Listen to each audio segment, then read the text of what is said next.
அன்பான உறவுகளுக்கு வணக்கங்க. இந்த சிந்து பைரவில ஏங்க இந்த சிவா என்னங்க ஃபுட்பாலா? ஆளாளுக்கு பந்து மாரி எட்டி உதைச்சு விளையாடுறாய்ங்க. ஐய்யய்யோ! அன்னைக்கு என்னன்னா சிந்து தாலி கட்டிட்டான்னு சொன்னுச்சு. இந்த புள்ள நம்புச்சு பைரவி. ஆத்தா நம்பலங்க. என் புள்ள நல்லவன்னுச்சு. ஆனா இப்ப பாருங்களேன், ஆத்தாக்காரி நம்ப மாட்டேங்கிறா. சினேகா சொல்றதையும் சரி, இவன் தொட்டிருப்பேன் அப்படின்ட்டு. அம்மாடி! இப்ப அன்னபூரணி நம்புதுங்க, என் புள்ள அப்படிலாம் இல்லன்ட்டு. ஆனா பாத்தீங்களா, இப்ப இவ கெடுத்துட்டான்னு பழிய போடுறா. ச்சீ! இப்படி ஒரு கேவலமான ஜென்மத்த பார்த்ததே இல்லங்க. அடுத்து பார்த்தா சிவா வந்து எவ்வளவோ போராடுறாங்க. ஆனா முடியாதுன்னு சொல்லிட்டு பஞ்சாயத்துக்காரங்க என்ன பண்ணிடுறாங்க, "இங்க பாரும்மா, அவர் தான் உன்ன தொட்டாங்கிறத நீ வந்து நிரூபி. கண்டிப்பா நிரூபிக்கிறேன்" அப்படின்னு சொல்லிடுறாங்க.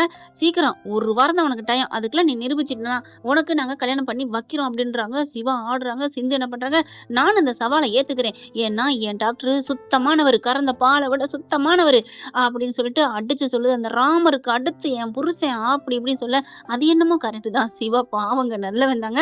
ஆளாளுக்கு தட்டி எடுக்குறாங்க பார்த்தீங்களா? அவங்க அம்மா வருது. "டேய் என்னடா இப்படியா அந்த புள்ளைய தொட்டு வச்சிருப்ப?" அப்படிங்கல. "அடச்சே! நீலாம் பெத்த தாயாம்மா! எப்படிம்மா இதெல்லாம் சொல்ல போச்சு?" அப்படிங்கிறாங்க. ஆனா கரெக்ட்டா ஸ்னேகா கேட்டா பார்த்தீங்களாங்க, அவங்க என்ன பெத்தம்மா அம்மாவா அப்படின்னுட்டு, "என்ன பொண்ணு அப்படியே ஆடி போகுது. நான் சொன்னா தான் கேட்பேன்" அப்படின்னு சொன்னாலும், எங்க பெரியம்மாவே சொன்னாலும், "சிந்துவ தவிர நான் யாரையும் கட்டிக்க மாட்டேன், ஏத்துக்க மாட்டேன். பெரியம்மா அன்னபூர்ணி பெரியம்மா என் பொண்டாட்டிய மனசார ஏத்துக்கிற வரைக்கும் காத்திருப்பேன்" அப்படின்னு சொல்லிட்டு போறாங்களா, அப்படியே அழுகுறாங்க, கன்னத்த தடவுறாங்க, கட்டி பிடிக்கிறாங்க, முத்தம் குடுக்குறாங்க.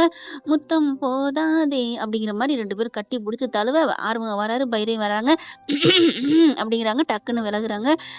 "ஆறுமுகம் மச்சான், டாக்டர் சொன்னது கேட்டீங்களா?" "கேட்டேன்ம்மா, கேட்டேன். அவன் உன் மேல எவ்வளோ உயிரா இருக்கான். நீங்க 2 பேரும் சண்டையில சேர்ந்தாலும், இப்ப சமாதானமா இருக்கீங்க. இதுதாம்மா உண்மையான புருஷன் பொண்டாட்டி.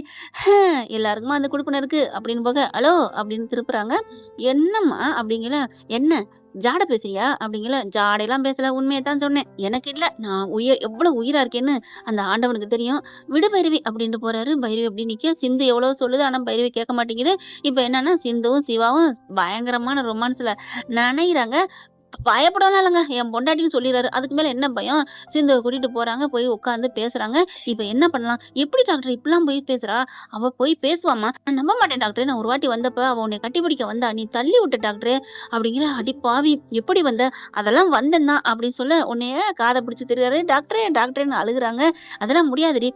கில்லாத டாக்டரே. அப்புறம் நீ கிஸ்ஸு குடு டாக்டரே." "அடி பாவி!" அப்படின்னு சொல்லி கட்டி பிடிச்சு முத்தம் குடுக்குறாங்க.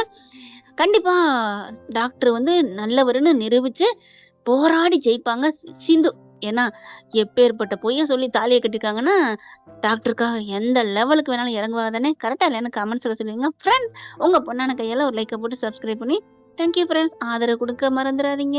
குற்றம் குறைகள் இருந்தா மன்னிச்சுக்கோங்க, பொறுத்துக்கோங்க. Thank you friends. இந்த வீடியோ உங்களுக்கு பிடிச்சிருந்தா தயவு செய்து லைக் பண்ணுங்க. இன்னும் அப்டேட்ஸ்க்காக சேனலை சப்ஸ்கிரைப் பண்ண மறக்காதீங்க. நம்ம கிட்ட இருக்க எல்லா சேனல்ஸோட லேட்டஸ்ட் வீடியோ அப்டேட்ஸ்க்காக மேல ரைட் சைடுல காட்டுற லிங்கை கிளிக் பண்ணி வாட்ஸ்அப் குரூப்ல ஜாயின் பண்ணுங்க. உங்களிடம் விடைபெறுவது நான் உங்கள் மெஹர்.